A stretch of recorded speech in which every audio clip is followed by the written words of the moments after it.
We are so excited for our first official garden tour of the growing season. Join us today as we take an in-depth look at the garden now that it's the end of May. Welcome to our garden here in upstate New York, and welcome to our first very full, very detailed garden tour of the 2025 season. We're going to take you around the entire half-acre property in our suburban new construction lot and talk about practically every plant we have planted, so you have a good idea of how our garden is laid out and what we have doing well in our garden at this time of year. Starting with our Jane Magnolia. This was planted when our house was built back in 2018. It was a much smaller shrub. As it's grown, we've limbed it up, we've pruned out branches, and it has just finished flowering, producing a beautiful fragrance all spring. To my right, on the east side of our property, because right now I'm facing south, so everything here gets full sun, we've started to kind of construct what we call the green wall, which is just a mix of different evergreen specimens, starting with a blue point juniper, a trio of North Pole arborvitaes, a green screen arborvitae, and not a teardrop, it's a gin fizz. Nope, it's not even that. What is it, Christopher? It's a soft serve Chamaecyparis or false cypress. There you go. Leave it to Christopher to always remember the names. And then there's also a purple fountain grass, annual grass for us in here, and a little trio of strong box ink holly. Moving over to this side, you'll notice there's a lot of repetition throughout our garden. We love to repeat with catmint. And one of the catmints we prefer is Walker's Low catmint. And right now it's in full bloom, beautiful purple, highly fragrant flowers, big pollinator magnet, and we tend to pair it with roses. Behind that is Gabriel Oak Rose, flanked by Winter Gem Boxwoods.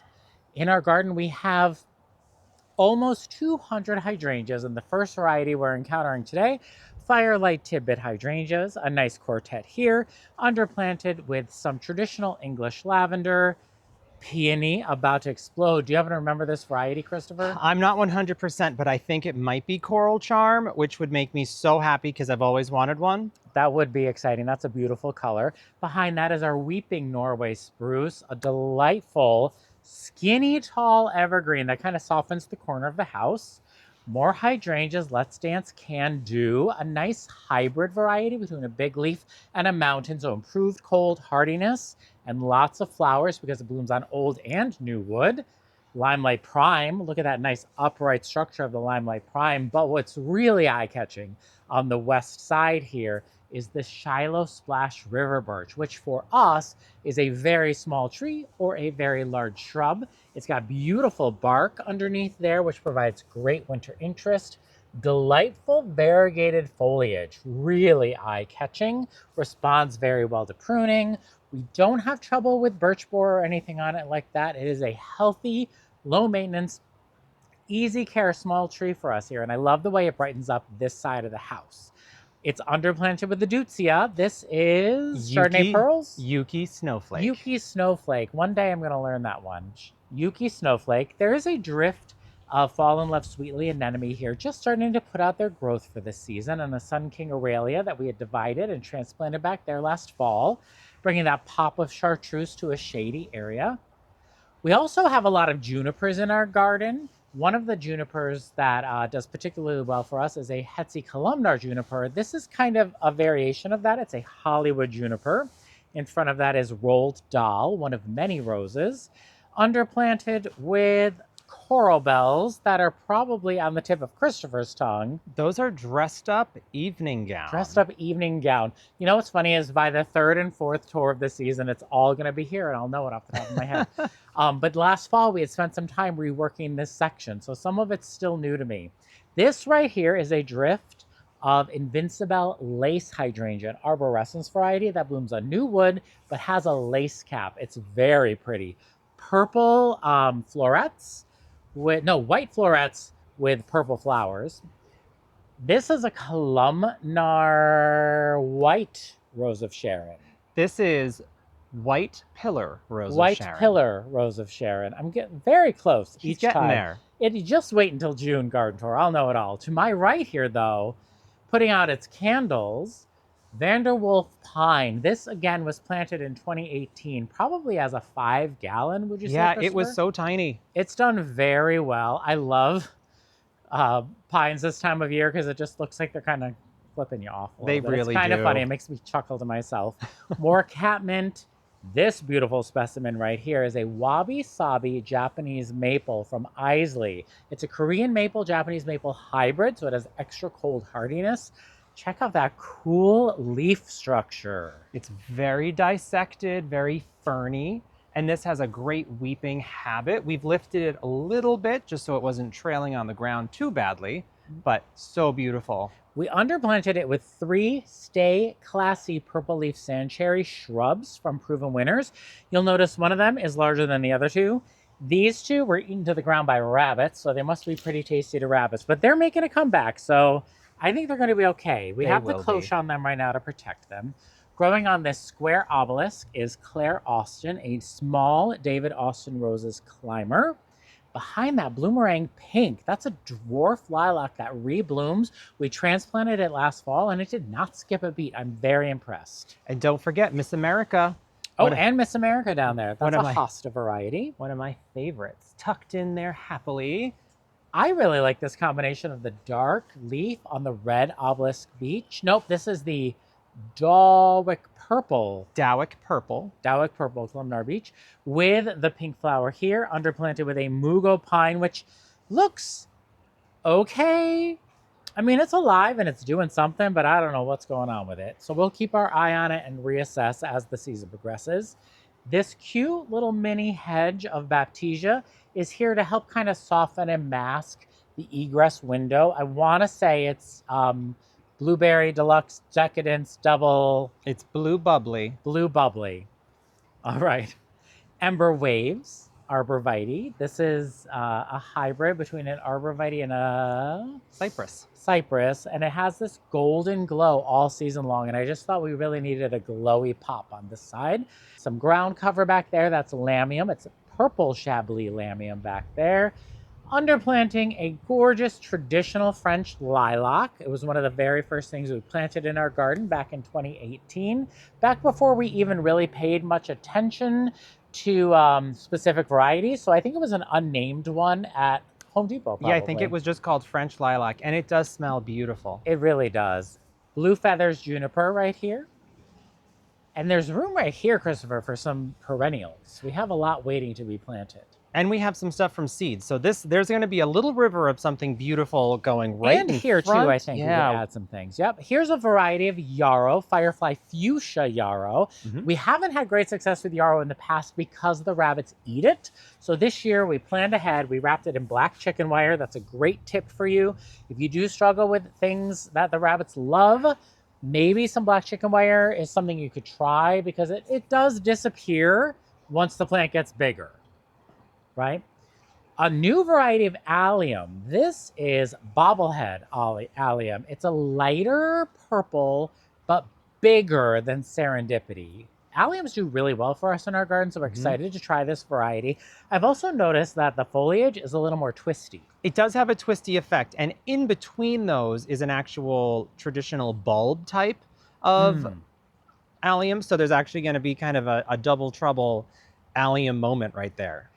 Back there at the back of the bed is Emily Bronte, another David Austin Rose variety. It looks so demure right now, but let me tell you, Emily Bronte is a beast of a rose for us. She can get as tall as 8 feet for us, and she is not listed that way on the website. So if you love Emily Bronte like we do, and you're interested in adding her to your garden, in our Zone 6A garden, she loves it, and she gets really big. In the center of that is a clematis, and it's actually flowering, Christopher. I don't know if you can zoom in up flowering? on it. Oh my goodness, let me get in there. You know what's so funny? We have some of these short clematis that frequently have been purchased at the grocery store.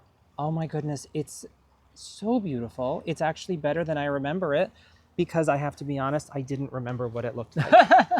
So that's a little starter trellis for it. So the idea here is the Emily Brontes get so tall, and that trellis is just to kind of get the clematis up and off the ground and onto the Emily Brontes, so it can climb up the Emily Brontes. Be really pretty. More peony right here. Again, it's a mystery variety. Oh, I almost skipped over our pagoda holly. Isn't that cool? This is a really amazing, very architectural, very unique evergreen. And I just planted it in front of this. This is ellipses. They're from Grandin Road, I think. I got them for Christopher for an anniversary gift at some point. Tough Stuff Aha Hydrangea, budding up, a hardier, more improved version of Tough Stuff. A tiny little drift of Ringo Double Pink, which is a very small dwarf rose. There's also a drift of Blue Star Amsonia in there. I love that feathery texture that it brings. And that one's called String Theory. Oh, it is? That's String Theory. Okay, String Theory. I'm getting there. Little Blaze Norway Maple. It's so tiny right now. Eventually it'll get much, much, much bigger, but it only grows an inch or two a year. So we're holding out for that transplant. And bringing us up to the Carolina Sweetheart Redbud, which has beautiful foliage. We have pufferfish hydrangeas and a saguaro blue cypress. I managed to keep the camera pointing in this direction so that we didn't fully reveal yet our west border transformation. We're not finished yet. There's more perennials to come. There's more work to be done, of course. But what was 15 limelight hydrangeas for about 6 years, they started right after this emerald green arborvitae and went in a straight line all the way to the backyard, has become this big curved mixed border featuring a pondless waterfall that we are in love with. So let's take a look up close here.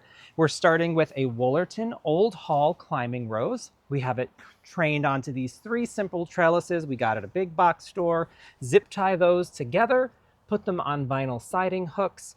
And it's a nice way to get something on your fence without screwing anything into the fence, because then you lose your warranty.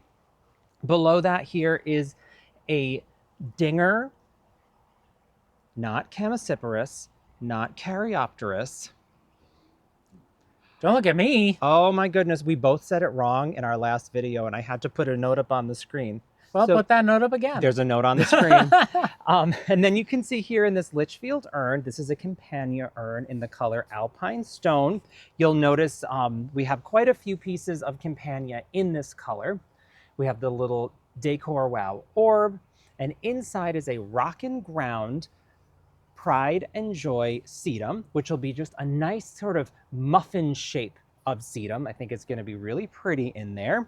Below that is Stratosphere Pink Picotee Gara, a little drift of Blue Artist Ageratum. Another thing that you're going to notice quite a bit of through the garden, it does such a nice, beautiful, tidy hedge. This is called Silver Lining Artemisia.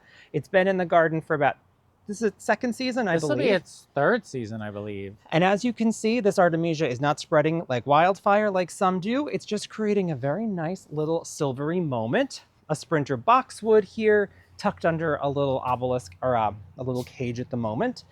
We move in here to a drift of Rhythmic Blue Hydrangea. This is a big leaf hydrangea. It's going to give us some nice big blooms. A Pinky Winky Prime to repeat from just across the bed. Behind that, there's some little plantings of Verbena bonariensis because we want this area to really get that lush vertical structure. Yeah, especially as we're waiting for the big shrubs to grow. Yes. We just had a quick little rain break. We've been having lots of these showers. At the back of the border, you can see a smaller specimen, a little bright green. That is a viburnum that's coming out soon. It's called Spice Cowboy. It's going to be getting about 10 feet tall in time and giving us gigantic white blooms come spring. Really looking forward to that. It's also supposed to be very fragrant. In front of that is 3 Elizabeth roses. It's a David Austin variety that's on the newer side. It was named after Queen Elizabeth. This gets to be a pretty big shrub, and it gives really beautiful pink, very pale pink roses with a strong old rose fragrance. I'm very excited about that. I see some color peeking out. Oh, they're starting. They're very little to be starting, so I can't wait to see what they do. This is another of the Rock Steady Chase tree that we have just across the way. Again, doing a lot of repetition on either sides of the border. This is a drift here of a new for 2026 annual called Mini Vista Pink Cloud. So all the attributes of a Mini Vista Supertunia, but with this bright pink kind of iridescent quality. It has a really nice pale color in the throat. I think that's going to be nice to fill in here and give us some low texture. This is an exciting trio of dahlias. They are called number 6. I had labeled some dahlias that I grew from seed last year that we really loved and wanted to save with numbers and a picture.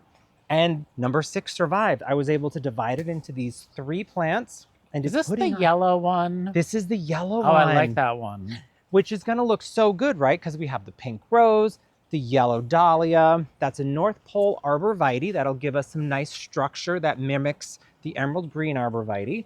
And then, of course, we have Flavorette paired rose, another of the flavored petal roses, a nice pale color. And behind that is a Rise Up Lilac Days that was transplanted from our front containers where we had it last year.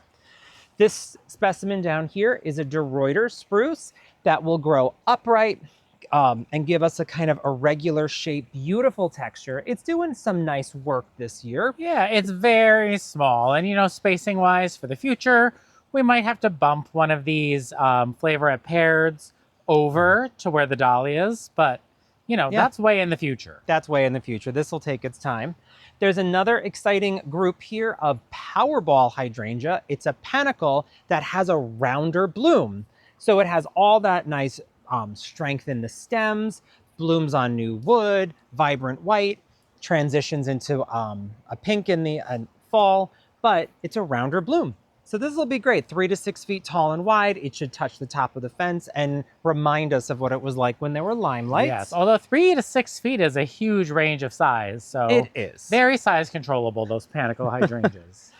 Firefly Oriental Spruce, lighting this section up. It glows, and you can see it pops off all of the other foliage textures around it. I really love that. This again will grow up maybe 8 to 10 feet tall, but it's going to take a really long time.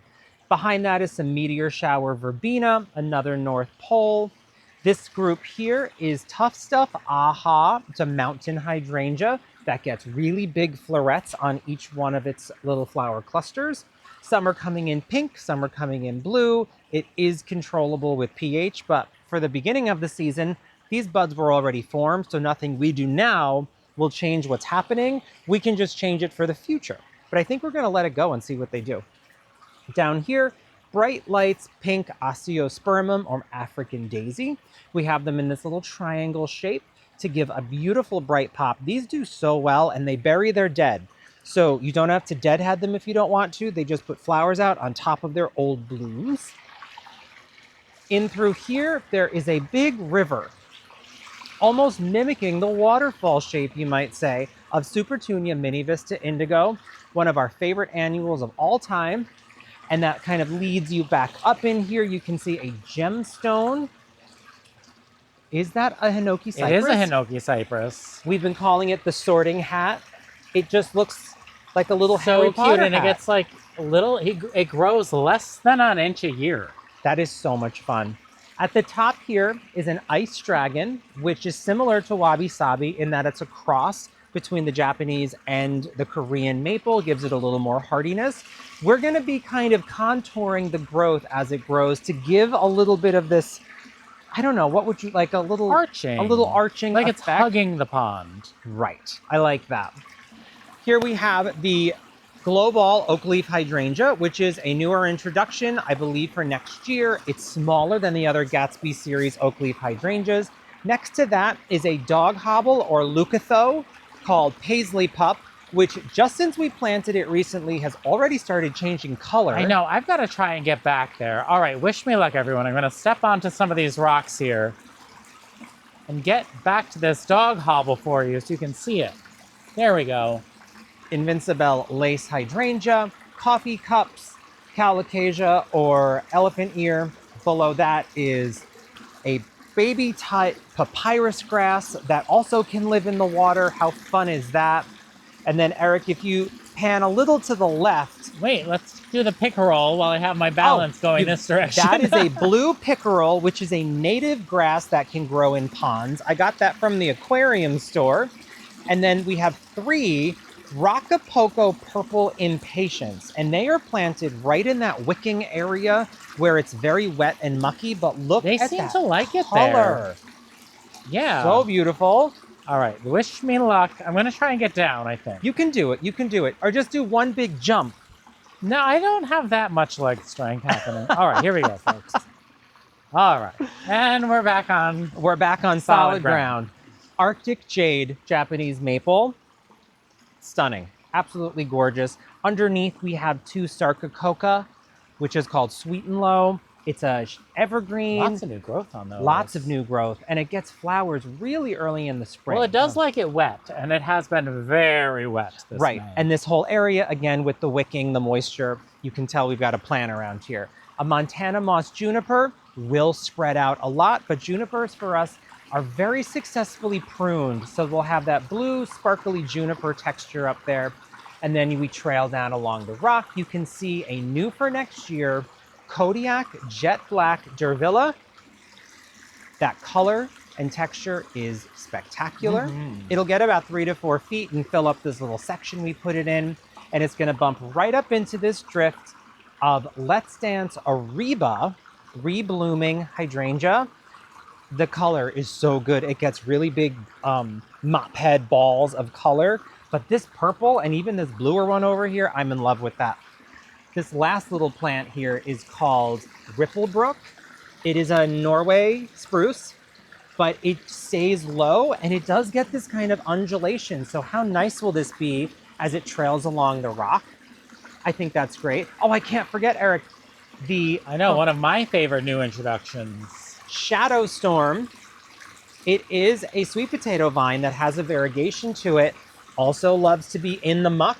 And then there's one more plant in the fount or in the pondless waterfall that is called Purple Flame. It's an iris, and it is going to bloom in the next few days. I can't believe it. That's going to be pretty. So excited about that. What happens to iris foliage after it blooms? Does it just kind of stay green and strappy throughout the season? I think that just stays green and strappy. All right, that'll be nice. So that's okay. It's a good texture there.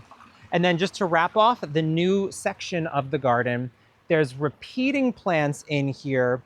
The North Pole Arborvitae, Invincibelle Lace Hydrangea. This is a trio of Pugster Blue Butterfly Bush that will be a nice deep purpley color for us. Now they do like a little drier, so we didn't add any drip to them. No, everything in here is on drip irrigation. That was a feat. There are some Sprinter boxwoods here. A new for next year Weigela called Bubbly Wine, has a nice variegation to it.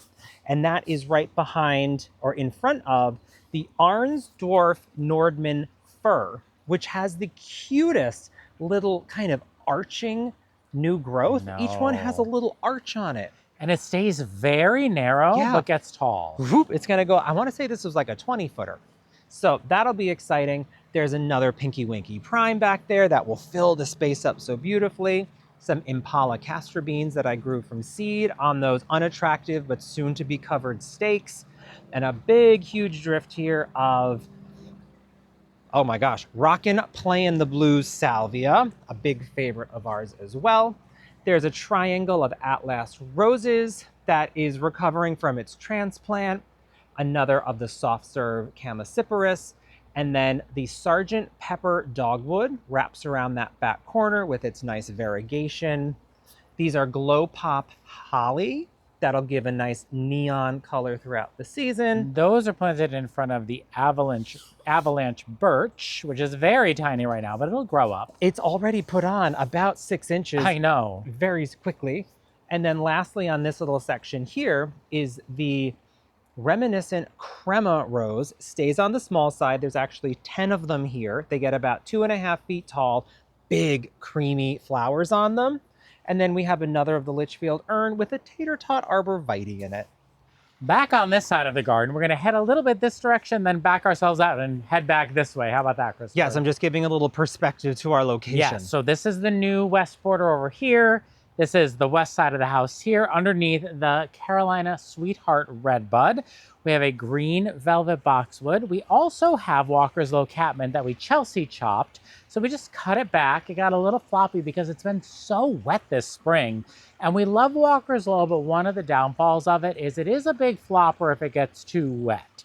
And this spring it certainly got too wet. So we cut these specimens back because they were flopping pretty bad, but they will rebound and flush beautifully. Yep, in about 5 weeks, they'll be back to normal. Spilled Wine Weigela with a Morning Light Miscanthus. You can see we've placed some perennials that need to be planted. We have a Pink Diamonds Dicentra, right? Yep. Dicentra? Right there. We're going to add 2 more to make a nice little trio. One of our favorite perennials, Lavender Mist Meadow Rue. There's a trio of these, and you might think, wow, lavender mist up front of your border? Yes, because it's so airy and light and flowy, bright purpley pink blooms with bright yellow centers. It's really stunning. Sun King Aurelia in the center. Believe it or not, this is a perennial that will get real big, fill that whole spot. Gatsby Moon oak leaf hydrangeas back there. They're the most shade tolerant of hydrangeas. They don't prefer full shade, but they can survive in full shade. This is the north side of our house. So they get morning sun and super late sun.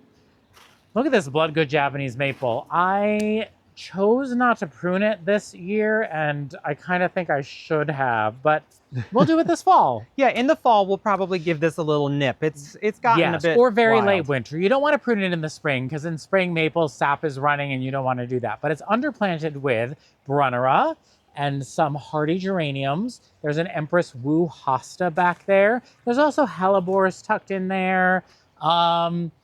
Oh, which house is this? Neptune That's hosta? a Neptune hosta. That's a fun one too. That is really cool. Nice cool tone foliage. I'm growing some mint in a pot. We all know not to put mint in the ground.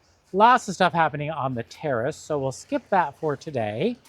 Our potager is coming along, just little things growing. It's been so cold, nothing's making a ton of progress. But let's head this way. A trio of Little Lime Punch Hydrangea, which is a smaller version of Little Lime that gets very intense, punchy pink towards the end of the season. Kind of like fruit punch. Yeah, and back on the other side of that is Lark Ascending Rose and a little trio of Delphinium in there. I'm kind of on a Delphinium kick this year. You'll see when we plant all of our perennials, which haven't even gotten in the ground yet. We're adding a lot of Delphiniums. Very unique, very cool structure. This is a Diana contorted larch. In the wintertime, it drops its needles, believe it or not. So it's a deciduous Conifer. Conifer. It does have cones, great structure. It's very narrow. It's a pretty fast grower for us, I'd say. I would say it's gotten a couple feet since we got it. This was planted in 2022, so it has grown pretty quickly. The back of this bed is lined with Berry Heavy Gold Winterberry, which flowers, and then the flowers turn to beautiful orangey gold berries for the fall. There's Newly Noir Coleus in the center there to bring that rich darkness. Columnar, or sorry, we're not calling it columnar. It is a purple pillar. Rose of Sharon, very pretty. Mugo pine underneath. This is a dwarf mugo pine that'll grow very slowly. I believe it's a Sherwood mugo pine. Sherwood compact. Yes.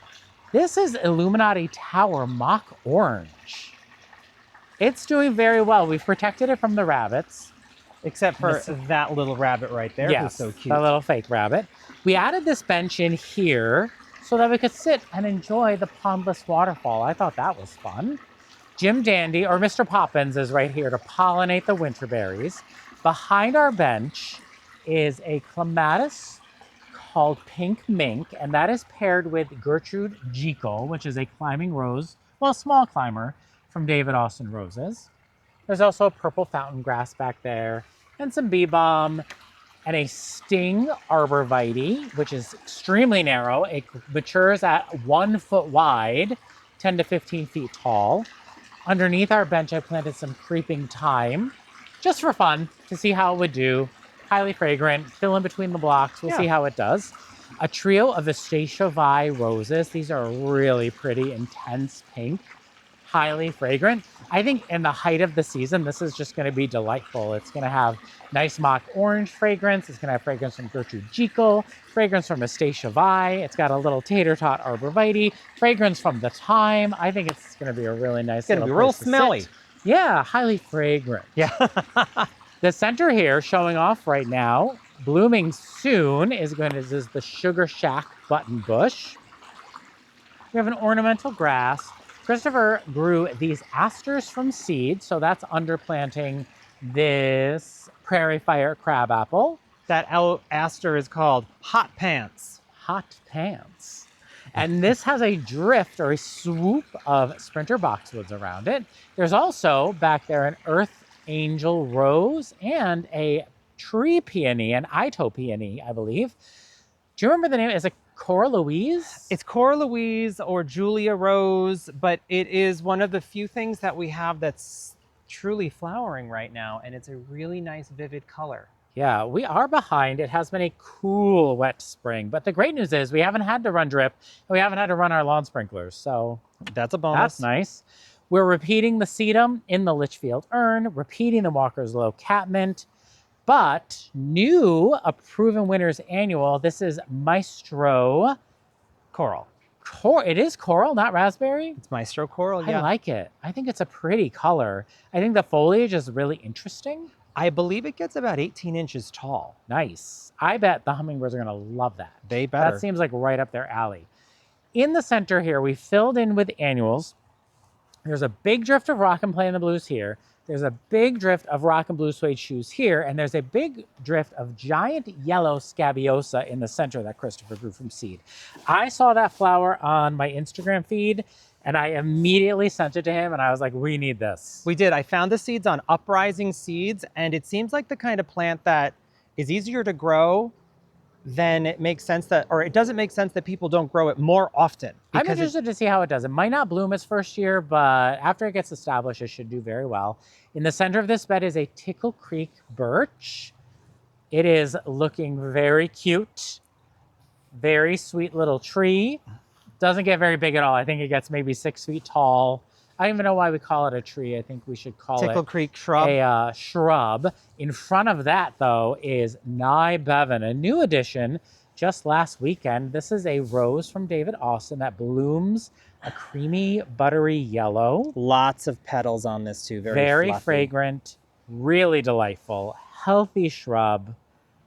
Really happy to have that addition in our garden. And we've learned over the years, like we love to mix roses into our garden borders, but we need to put them towards the front so we can deadhead them and enjoy their fragrance. Yeah, always put your roses closer to the front. Don't worry about the thorns. Unless it's an enormous rose, like the one in the center here, which is the Lark Ascending. And that one is going to get pretty big, about 5 feet tall. So that one at the front of the border might be a little tough, but we're willing to get in there and take after that. More Walker's Low surrounding Mary Rose. Mary Rose was the very first rose we ever added to our garden. And she was planted over on the east side back in 2019. And then as the Eastern Redbud has matured over the years, it has cast more and more shade on Mary. So we thought Mary would like a little more sun. And we took it upon ourselves this spring to transplant her, and she is not skipping a beat. She's happier for sure. And she's always the first rose to bloom. So of the roses that are coming back from dormancy, she is going to be the first one again. Yes. Nye Bevan's already blooming because that was greenhoused, but Mary is kind of our indicator of when we're in season for roses.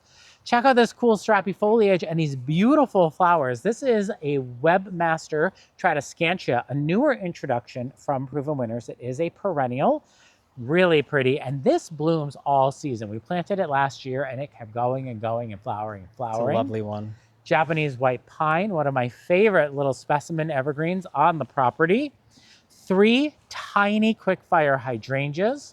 You'll also notice some daffodil foliage. It is starting to rain, so we might take another break shortly.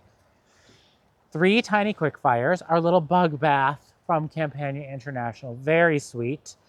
This is a pretty decent stand of Stand By Me clematis, starting to flower just now.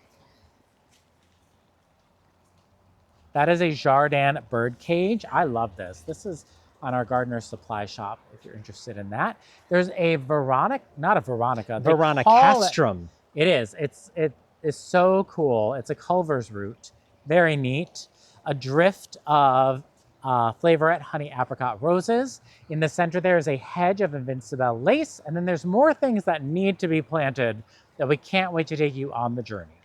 That rain break took a little longer than expected. But let's get back to it. On this side of the path, we have Chelsea chop. I guess Chelsea chopping is kind of coppicing. Yeah, just for a different kind of plant. Kind of thing, yeah. So this is also some Walker's Low Catmint. Behind it is another, I'm just gonna call them unidentified peonies. I don't remember what any of them are. I love pretty them. though. And I do surprise Eric by sticking them in places. Down here is one of our favorite roses. This is the Ancient Mariner. Gorgeous red stems, really pretty, lush pink blooms. I really like this one. It gets very wide. It's got a breadth And to it really blooms a lot. It is. Hardy bloomer. Behind that is one of the first little spots you're going to see Serendipity allium popping up. This perennial, so easy to divide, really great flower power on it, that blue strappy foliage. It's a big winner for us. On this obelisk here is a Still Waters Clematis, another favorite, really pretty light blue flowers that look very good amongst these flowers here. This group here of roses is Reminiscent Pink. I have said it many times, the healthiest rose I have ever seen. It comes back through the winter with minimal dieback. I do not see disease on it, and it just blooms its head off. Really pretty pink And flowers. we transplanted some of these this spring. Yes, these three in the front were transplanted. You could not tell that happened to them. Right in front here is some more of the Blue Artist Ageratum in kind of a swoopy hedge. Ooh, these are in flower, so I can show them the flower colors. Aren't they great? Pretty.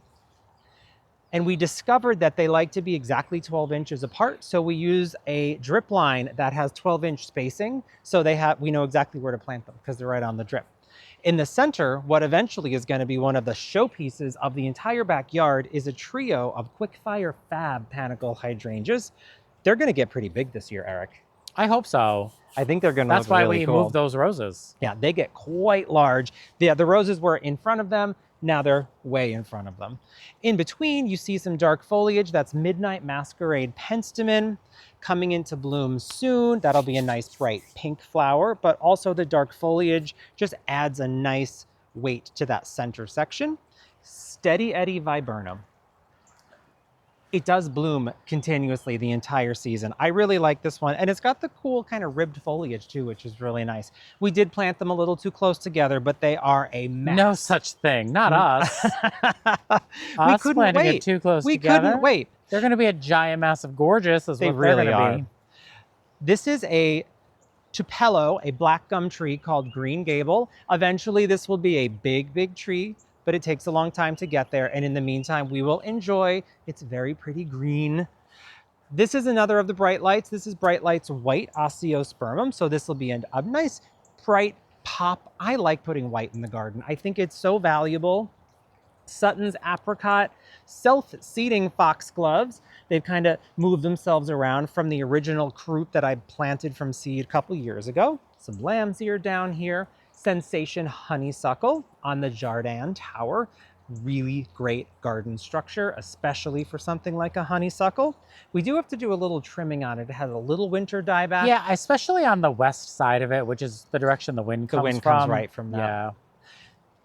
In throughout, we see some rockin' playing the blue salvia, and that's all going to be in front of this Monty blue spruce. Oh, gorgeous. Look at that icy color. That eventually will get about 8 feet tall. Very Christmas tree shaped blue spruce, but that really intense blue is what we were looking for, especially in and amongst the dark look foliage. at it against that foliage. Oh, it's really good. With the greens, it's really nice. Here are some Let's Dance Skyview Sure Hydrangea, is. another hybrid of big leaf and mountain hydrangea that gives you stronger reblooming power. Looking forward to seeing those in bloom soon. This is another very special rose, Tottering by Gently. Yellow, only 5 petals. So it's just bright and happy. Yeah, I really love that one. We have Midnight Wine Shine Weigela. It is in fact very dark and very shiny leaf. They aptly named that one. A Weeping Weeping white spruce. I know, I say it wrong so often that I'm starting to fool He's you. starting to confuse me. Weeping white spruce, we know this is going to go straight up. It was staked a little bit. It kind of grew a little funny, but I think it's going to take off and it'll be a perfectly upright, great evergreen texture. Piccolo, Oh balsam yeah, fir. brand new this Look spring. at the new foliage on that. I love fir foliage. It's just got this little softness to it. It's really cool. Little lemon coral sedum here at the end. That takes us through this section. I think that we should maybe swing around. All right, I'll go this way, you go that way. You go that way. Let me, and then you can kind of swoop up here to take a look at the paperbark maple. This has grown much quicker than I thought it was going to. I thought they were a much slower growing maple, but it's creating a really nice canopy up here.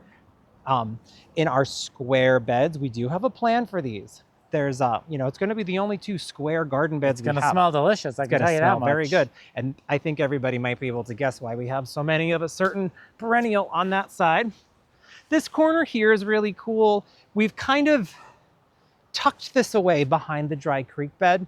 And the idea being we wanted more low maintenance so that, this area just took care of itself. So we don't have to touch it. Right. Red twig dogwood. This is a river birch clump that we've had the longest of almost anything in the garden. It's clearly happy in this spot. This is stormcloud amsonia, which is going to have a nice olive leaf after it finishes with the pretty blue flowers. We have a cage around What a is that? I mean, what are rose. we doing here? This, I always see it, and I'm like, what is happening? So There's like penstemon, there's bulbs, there's some sort of rose, there's weeds. we gotta figure Something that is out. happening in that spot. If anybody ever We have says, to investigate. people will say, oh, do you have a weed in your garden? We do. We have do. this whole section here. This is a little group here of 5 little lime hydrangeas. This will fill out really nicely. This is going to be a good spot. And a black lace elderberry that's growing the best it ever has because this year a groundhog hasn't eaten it to the ground. We can't not talk about the prettiest thing in the garden right now. I know, especially with that beach next to it. Red obelisk beech up against the opening day viburnum. They look like little tiny softballs, opening day. And it then has a really nice ribbed foliage similar to the Steady Eddie. This has done such an incredible job year after year. It's like a set it and forget it. It's supposed to be a 3 to 4 tall and wide shrub. It is clearly not. It's very happy here. It really is. If we were to prune it, we would prune it immediately after it's done flowering because it blooms on old wood. Mm-hmm. But I don't think we're going to. No, I don't think we need to. It's so nice. Over here is actually a blue chiffon rose of Sharon and an adagio miscanthus that they'll have their time. Right now it's all about the opening day viburnum. There is an unidentified peony right over here. I can't wait to see what this one looks like. This is double play big band, correct? Don't ask me. It is a spirea and it looks really nice. I don't think it's Big Band because I think that's a hydrangea variety. I think it's Big Bang. Big bang. See, he gets maybe me ask sometimes. me. There It you might go. be. It might be. Also, these are green giant arborvitaes. We have 8 of them across the back berm. They've gotten quite large. They're doing exactly what we wanted, giving us a natural transition into the forever wild that's behind us.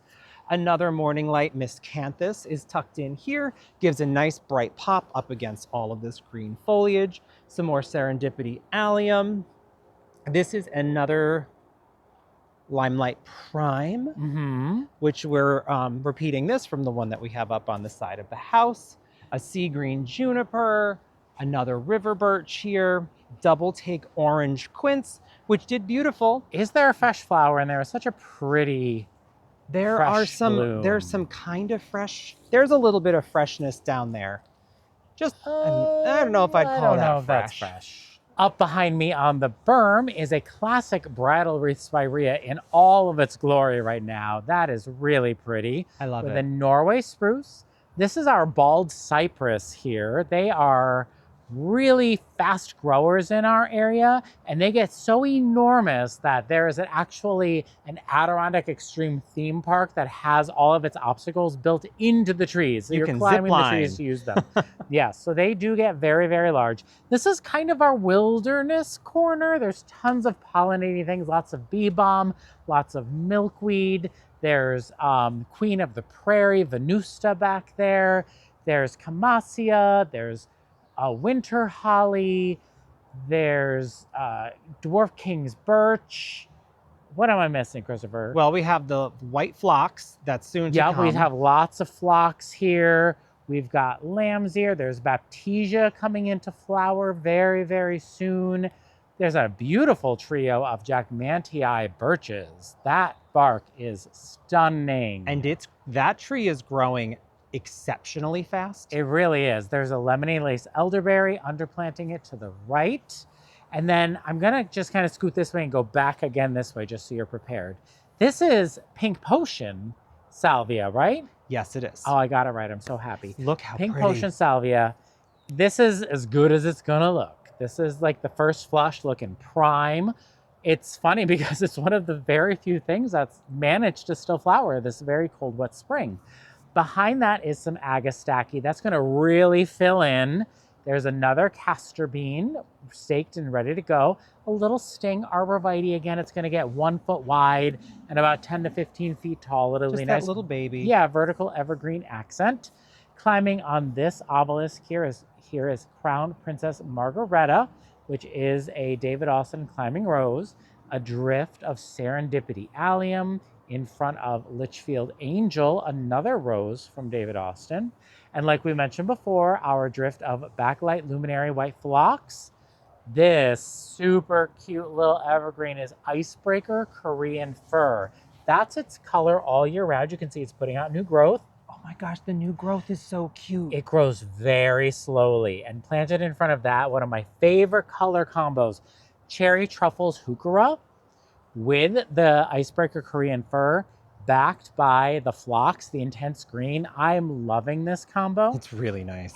This might look empty right now, but there's a trio of hardy hibiscus here that fill this entire space by the end of the summer. And it is pretty epic. They don't wake up till late, but once they wake up, they grow fast. Yes, this area, it's amazing how much it transforms in just a few weeks. Yes.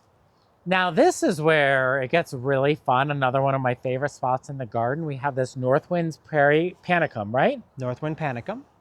This is a trio of Autumn Joy Sedum, a nice little drift. Oh, this milkweed. I love milkweed for the butterflies, but I'm telling you, once you plant milkweed, it is in the name. Oh my gosh, it's in the hydrangea. Yeah, you will have milkweed everywhere in your garden. So it has lots of benefits in the garden, but it is going to be there if you decide to plant it. Cinderella milkweed. Serendipity allium again. And then this border is interesting because there is symmetry along the fence, but then in front it's kind of very cottagey. And I think that balance of the symmetry along the fence with the mixture of plants in front really makes it less chaotic than it could be visually, right? So you'll see there's a repetition of Quickfire Hydrangea, Pinky Winky Quickfire. Then there's the Tromnar. Then there's Quickfire, Pinky Winky, Quickfire. And then there's also the two emerald green arborvitaes, which are supposed to echo or like play off of the gold cone juniper down there, and then the spring grove arborvitae up there. So all of that is kind of the repetitive backing of evergreen and larger hydrangea with the Tromnar blue spruce as the center. And then we have our mix of drifts of perennials and shrubs in front of it and annuals. Another lark ascending rose. This is our third one. So if we repeat the same rose throughout the garden, we're going to get that continuity. Another saguaro blue cypress. This is actually also looking pretty good. This is Cotton Candy Thalictrum, a new meadow rue variety introduced by Proven Winners, and we love meadow rue, so we're super excited. They added this to their perennial collection. Nosferatu daylilies back there. There's some alliums that reseeded themselves. A brand new introduction for 2026, a very cool annual called Supertunia Vista Cool Jazz. Check out that color, Christopher. It actually goes extremely well with the Cotton Candy Thalictrum. It does. And it's funny, this I mean, on the color of wet compost, wow, does that pop. And you'll notice the other introduction we talked about, Pink Cloud, is a Supertunia mini vista because the flowers are much smaller and the foliage is smaller, but it still has that big mounding habit. This is traditional vista, so it has bigger flowers, bigger foliage, and will get even bigger. Our Jensen Urn and Greenwich pedestal have not been planted up yet, but we have some great ideas, and we keep saying it's going to be very floofy. It's going to have lots of floof happening. Now we have a little grouping of not reminiscent, those are oh so easy lemon zest roses. Now normally we like to plant our roses towards the front if they have to be deadheaded. Those do not have to be deadheaded, you just leave them, and that's what makes them oh so easy. And they are balanced with oh so easy peasy roses, which will bloom a super intense saturated pink, backed by Nulina Marcolius, which we planted in the hopes it grows about 40 inches tall of hiding the rabbit damage from the on the Tromnar blue spruce. There is definitely growth happening, which is great news. It might take some time to recover all of those branches down there, but very few of them have no new growth. And I think at the end of the season, we will assess if there are branches that did not rebound at all. We'll just cut them out. And honestly, if we have to lose the bottom foot of that Tromnar blue spruce, we will find a way to mask it, whether it be with evergreens, hellebores, perennials, different shrubs. We'll figure it out, not too worried about it. There's a giant drift of rock and play in the blue salvia in here, Augusta lavender heliotrope, more sedum, and another new introduction. This is Incrediball Stormproof, an improved version of Incrediball that withstands summer storms, which we need, because I'm sure you can tell even throughout this video, it's raining. It's still raining. We get a lot of rain. Anna's Magic Ball stays this color all year long. Really cute, really neat and tidy. Nice bright pop of chartreuse in this bed. Hedging off the roses with more Artist Blue Floss Flower, more heliotrope, again, Augusta lavender, repeating the sedum again. So as we repeat, we have continuity, familiarity to the eye. Very good for design. A nice drift of more Fall in Love Sweetly anemone, which doesn't look like much now, but come late summer, early fall, this is filled to the brim. You'll also see more Lavender Mist Meadow Rue back there, more lamb's ear popping throughout. Now this is Festiva Maxima Peony. I know that one. Yes, this one is our most established one. And it gets big, huge white flowers. It's looking really pretty. A nice established Wine and Roses Weigela. Very happy there. More Serendipity Allium and Lamb's Ear. This is the Gold Cone Juniper, doing very well, putting on that bright gold spring color. James L. Austin Rose. More Serendipity Allium. A drift of Bumble Sky Meadow Sage. This is going to be hitting its prime very soon, and then we'll just cut it back, let it reflush. And in the center of that is a new Japanese maple from Proven Winners called Metamorphosa. And it has a huge size range on it. I think it's like 3 to 12 feet tall and wide. It could be little or huge. So we don't know what to expect. But I thought that it just needed that bright pop and that texture there. I thought it was really sweet. Sun King Aurelia division we had taken. Mystery Peony. No, that's Celebrity. Oh, it's not a mystery? That one is, I think it's called Celebrity. It's the neon pink one. All right, well, that's exciting.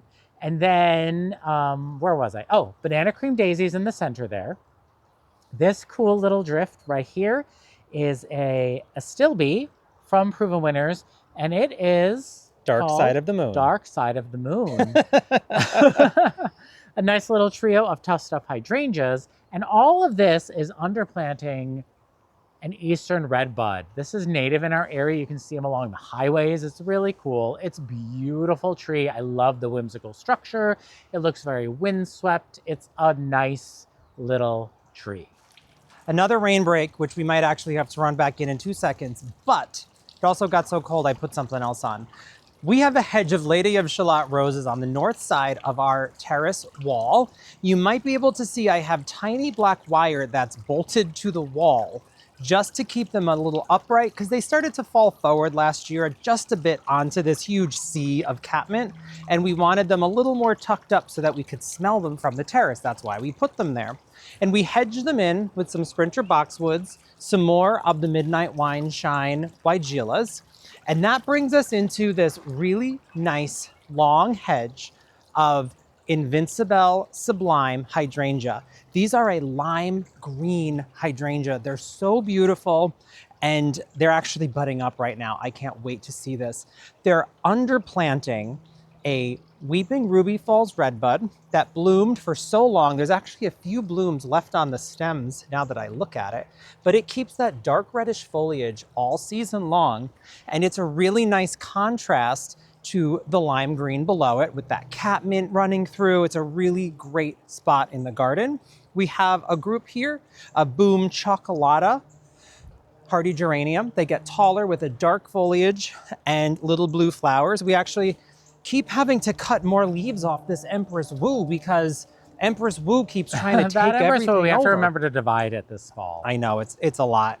This is, oh, it's gone. Fun and games. It's fun and games. Hopscotch. Not hopscotch. That's Red Rover. This isn't hopscotch. It's Capture the Flag. Nope, that one's yellow.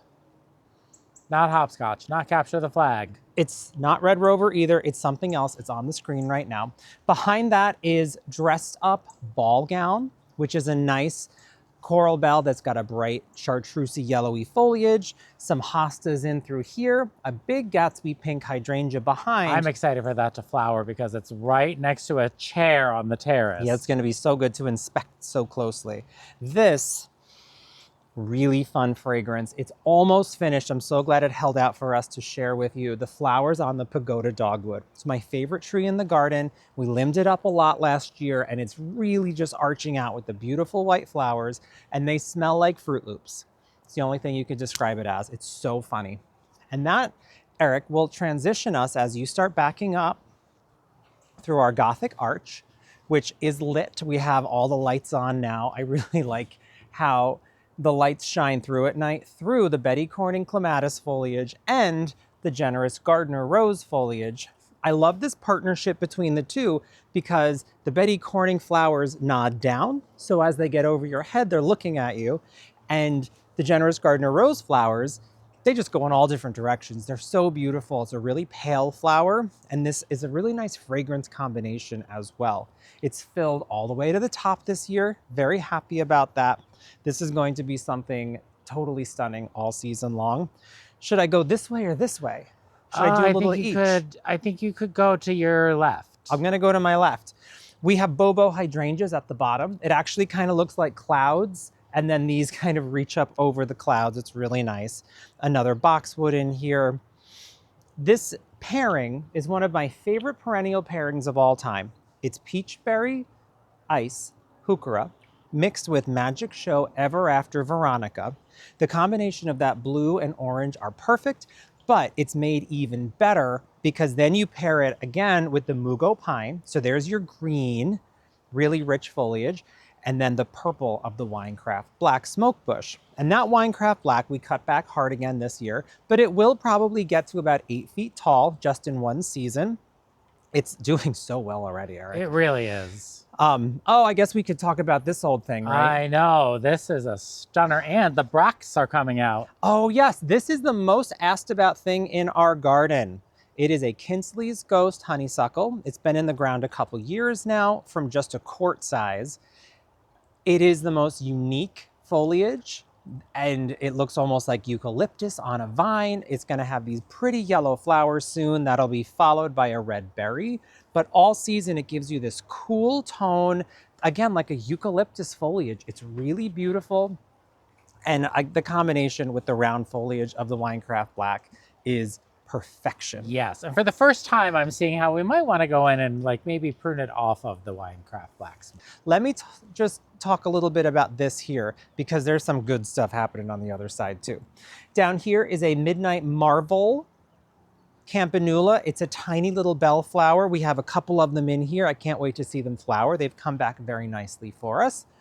This is Invincible Spirit 2, Eric's favorite hydrangea. Well, his favorite Annabelle hydrangea. Yes, my favorite Annabelle type. This will be blooming big pink flowers soon. Our Quickfire Standard's doing incredibly well. The Hetzi columnar juniper, this is another one that we purchased when it was little.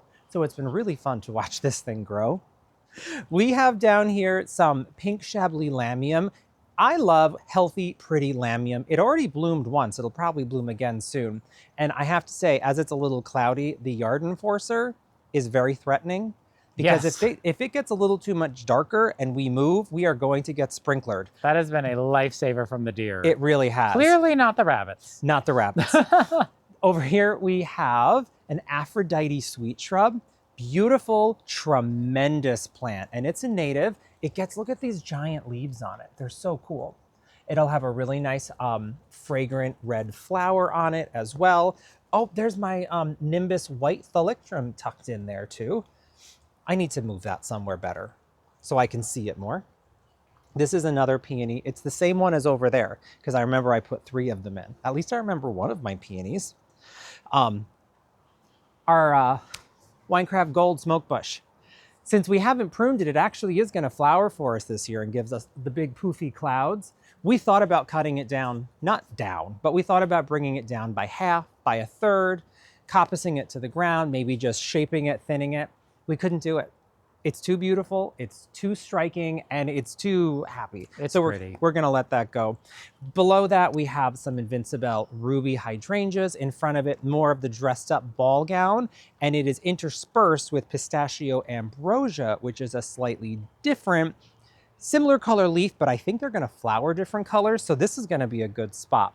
And as you're there now, Eric, this is something that I really enjoyed last year, is you can see we've kind of blocked our ground covers. So there's this framing effect happening where, you know, the orange frame, the green, the cool silver, and then all these yellows. And of course, as you move into the shade spot, there's all this Brunnera foliage. But as we are now getting some real rain, let's take a look at the hydrangea room officially. Should we take a rain break first? Let's take a rain break. In the hydrangea room, one of my favorite spaces in the garden, we have lining the fence a couple different varieties. The back row is alternating between Invincibelle Lace, which is that lace cap open flower arborescence, and Invincibelle Sublime, which is that bright limey green. And then the front row alternates between Incredible White and Incredible Blush. And we placed this little bench here so we could sit, enjoy the fountain, be surrounded by hydrangeas. But over the winter time, we had this tremendous breeze. This is a heavy bench, it's polywood. And the breeze blew this bench onto this hydrangea here and crushed it. And I saw some growth from the base earlier in the spring, but the crown of the plant is cracked. So we're replacing it with a fresh Incredible. So this one will be a little bit behind its friends this year, but I think it'll all catch up just fine. Back over to this side, we have more lavender mist meadow rue. Over here, sprinter boxwood, some gorgeous Brunnera. What's so cool about Brunnera is when it first comes out, it has these smaller leaves and then this beautiful blue flower. But then as the season progresses, the leaves get much bolder and much more intense, and it really becomes a gorgeous foliage plant. A mix of nice hostas and hellebores here. This big gold one, Christopher, what is that one called again? Coast to coast. It's cool. I really like it. Neptune over there, right? Diamond Lake. I'm gonna let Christopher tell you which is which. This one here is Diamond Lake. This one here is Wee. This one here is Mouse Ears. I know that one. Blue mouse ears. Yes. And the one back here, which is one of my favorites. Oh yes, this is transplanted from last year. That's Hudson Bay. Hudson Bay. And that leaves us a little couple empty spots for some more shade things with our hellebores. And then, we'll edit that part out. This right here is a willow that we've trimmed up into kind of a tree form, what's called pollarding. So everything's been cut off the stems, except for these pom-poms at the top, that will get out to about this large. Yeah, they get huge. And that's what's gonna cast the shade as the season gets hotter. A limelight prime right here. Just a nice Hinoki cypress. Oh, and look, Japanese painted fern down there. Oh, crested surf. Yep, That's what that crested one's surf. called. There's a nice little grouping here of, oh, and they've been nibbled. These are Wee Bit Innocent, not that bunny. That's not Wee Innocent Bit Bunny. Innocent.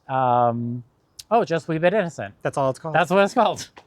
A light o' day hydrangea right here. That's a variegated leaf hydrangea that is supposed supposed to bloom every year, but for us it dies to the ground. What can you do? To my left, a royal frost birch. Check out this spring foliage color. It's a nice bronzy color. I'm loving it. I'm gonna finish off this hedge here and then bounce back over here. Yes, I have to take in all of that river birch. But Invincibelle, Ruby is up front here, and this hedge is capped off with a Bathsheba climbing rose, just planted last year, so it's very small, and a nice clematis that are going to mix and mingle and fill this trellis. You'll also notice throughout the hydrangea room, there are tons of alliums, 2 different varieties. The front are traditional gladiators, right, Christopher? Yes. And then the back is more of the ambassador. The big ones. Yeah, the big ones. And so the idea behind that is you plant your alliums in with your arborescens hydrangeas. As your arborescens are really coming into their own, they block the ratty foliage of alliums as they're coming into their own, because alliums have gorgeous, fun flowers. The only downside of alliums really is that their foliage gets a little tattered as they're hitting their stride. Tattered, they're ugly. I know, so if you can hide it, that's great. If you can't hide it, no biggie. Eric, before you continue on, can we just take in this vista? Just looking from over those alliums out at the arch, you can see the Jensen urn out in the distance. We've been piecing this together for years, and I'm thrilled with how it's coming along. And that fountain really added a lot this spring. It did. We only added that this spring. You might remember. It was only the a unboxing video. It feels like it was only a few weeks ago. Yeah. Surefire Rose Begonias, Checkmark Trilogy Weigelas. This right here is our columnar Scotch pine, and you might say, it looks different. That looks different. Well, one morning I came out and I thought, that looks really strange. You might remember if you follow us on Instagram at Grow For Me Gardening. And I said, that looks really strange. And I inspected it closer. It was covered in pine saw larvae. And they decimated the old needles on it. So what happens with that particular pest is it plants its eggs in the old needles in the fall. They overwinter in the old needles. In the spring, they hatch and they start to eat all the old needles. They prefer the old needles over the new needles, thank goodness. And then just a treatment with spinosad would kill them. What was the other ingredient we needed? It was just Captain Jack's dead bug brew. But if you notice, they started at the top and we caught them as they got towards the bottom. And it's such an interesting life cycle, right? As Eric said, they eat the old growth, they don't eat the new, and then they drop to the ground to become pupas before they turn into the little sawflies. And then they come back and eat this year's growth. So because the damage was done in spring, it should rebound this year. We'll keep our eye on it. If it doesn't rebound, we're obviously gonna have to remove it and come up with something to replace it with. Because it looks like a cactus. Yeah, because it looks like a cactus now, but hopefully that new growth leaves or needles out and gives us kind of a disguise of what's going on inside. We'll keep our eye on it. That combined with the rabbit damage that happened at the base this winter. This poor thing. We're probably gonna need to add a little fertilizer to it. Maybe some evergreen something. Or other. Yeah, we'll do something. Yeah. This cute little black Barlow columbine is just reseeding itself all around in the stones and stuff like that. This is Delft Blue Geranium. This is the best it's ever looked. I'm excited to see how it flowers. Beautiful. A nice cool spring must be good for geraniums. It's doing well. Our teasing Georgia Rose. It will engulf this Jardin Tower obelisk in no time. It is a robust rose. And if you notice, it's not all spiraled like we spent all that time doing. Oh yeah, those were dead canes. All those canes were completely dead. A waste of time. But it was fun. It was fun, yeah. But they died. Let's Dance Skyview Hydrangea. This, one of my favorite hydrangeas in our garden. This is Gatsby Pink Oak Leaf Hydrangea. Blooms on old wood. You don't need to do anything to it. You just let it go. And it's supposed to be, 4 to 6 feet tall and wide, and I'm 6'2", so it's probably at its maturity, I bet. Yeah, but it has certainly gotten wider than I expected, and I like it. Really pretty. Underplanted with Roseanne geraniums. Here's some creeping Veronica here. It's a bright gold creeping Veronica that blooms. Aztec gold. And it blooms blue. And that brings us to the front of the house. On my left is a mirror of the green wall from the other side, same varieties. This, one of my absolute favorite specimen trees on our property is a tricolor beech, and it's doing so well this spring because it is wet and cold, and it must really like that. It really is It's glowing. a nice bright pink, underplanted with a small hedge of Vanessa Bell, an extremely prolific bloomer, very highly fragrant, soft, buttery yellow flowers.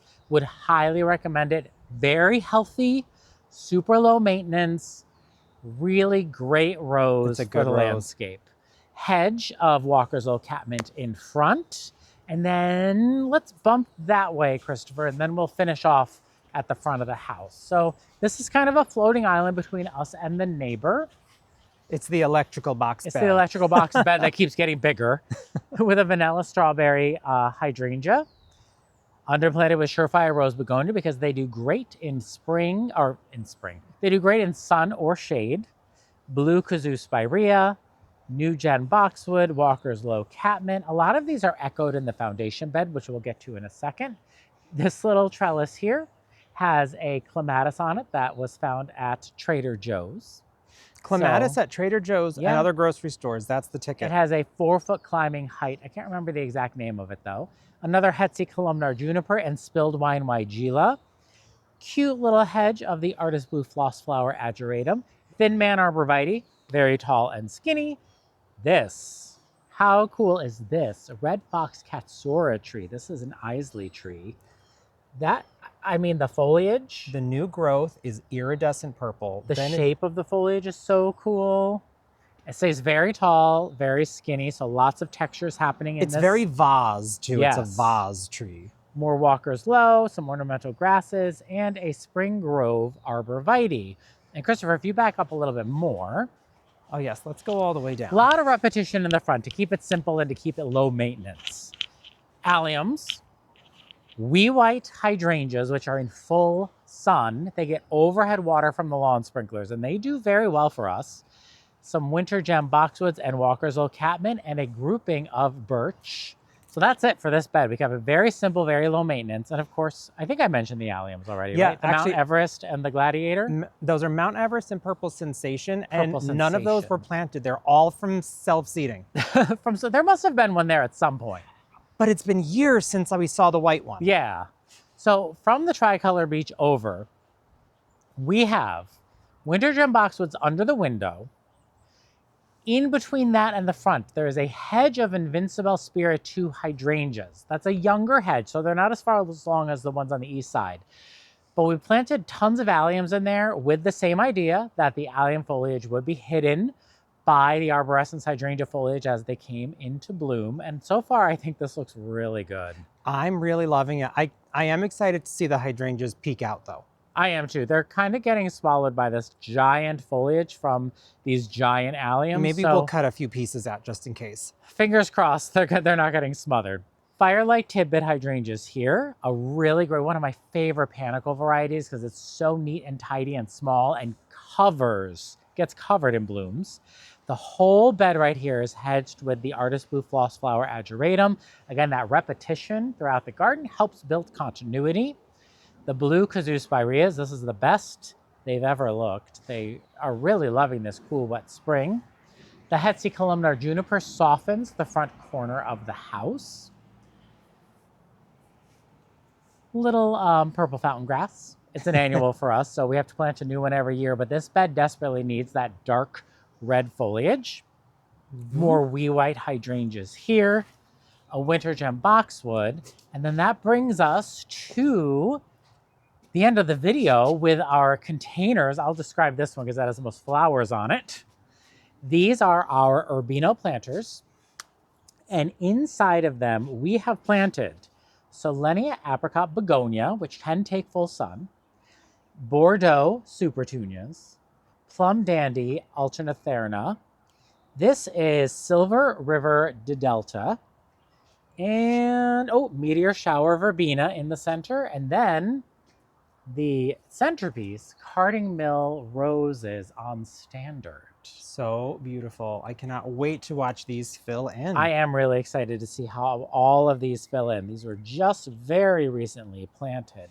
And there's 3 of them. It flanks the garage doors. And that is the entire garden. Thank you so much for joining us today on our full May garden tour. If you would like more information, please visit our website at growformegardening.com. Make sure you click like and subscribe. Again, I'm Eric. And I'm Christopher. And we're Grow For Me Gardening. Thanks for growing with us.